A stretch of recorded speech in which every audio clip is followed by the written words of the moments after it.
ભવનાથ વિસ્તારમાં જિલ્લા panchayat guest house સામે પાર્કિંગની જગ્યા ઉપર ઉષા બેકરોક રોપવે કંપની દ્વારા પાર્કિંગની જગ્યા ઉપર ગેરકાયદેસર કબજો કરેલ હોય તેવો આક્ષેપ કરતા એકતા રિક્ષા એસોસિએશનના પ્રમુખ રવજીભાઈ વાળા. ભવનાથમાં મહાશિવરાત્રિના મેળા દરમિયાન લાખો યાત્રાળુઓ ભવનાથમાં મેળામાં આવતા હોય છે, ત્યારે ટ્રાફિકની મોટી સમસ્યા સર્જાય છે, જેમાં ઓટો રિક્ષા ચાલકો માટે ભવનાથમાં આવેલ જિલ્લા પંચાયત ગેસ્ટ હાઉસની સામે રિક્ષા ચાલકો માટે પાર્કિંગ કરવામાં આવે છે.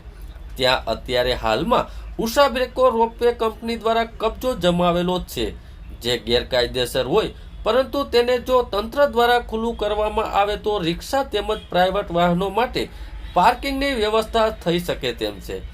મહાશિવરાત્રિના મેળાનું જે આયોજન થયેલું છે, જેમાં જૂનાગઢ શહેરમાં ઓટા રિક્ષા ચાલકોને 4 થી 5 દિવસ સુધી રોજગારી મળી રહે તેવા એકમાત્ર ઉદ્દેશથી રિક્ષા ચાલકોને પાર્કિંગની વ્યવસ્થા તંત્ર દ્વારા કરવામાં આવે તો ઓટો રિક્ષાવાળા શિવરાત્રિના મેળામાં રોજગારી મેળવી શકે.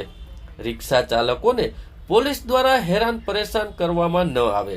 તંત્ર દ્વારા આ જગ્યાને રિક્ષા ચાલકોને ફાળવવામાં આવે તો ટ્રાફિકની સમસ્યા ન સર્જાય, એવું એકતા રિક્ષા ચાલક એસોસિએશનના પ્રમુખ દ્વારા તંત્રને લેખિત રજૂઆત કરવામાં આવી. જૂનાગઢ એકતા રિક્ષા એસોસિએશનનો ઉપપ્રમુખ બોલું છું. અહીંયા આ રોપવે વાળાએ દબાણ કરેલું છે, એ દબાણ હટાવી દેવામાં આવે તો રિક્ષાની અહીંયા વ્યવસ્થા થઈ શકે એવી સંભાવના છે.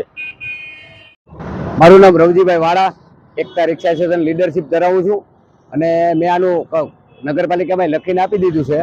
આ પાર્કિંગની વ્યવસ્થા છે ને, જે ખરેખર બે ધાર્મિક ફંડકો આવે છે અહીંયા, એને અનુસંધાને છે. રેકડી ગલ્લાવાળાને બધાને હટાવવામાં આવે તો આ છેલ્લો આનો 2-3 વર્ષથી અહીંયા કબજો છે, તો આને કેમ હટાવવામાં નથી આવતા?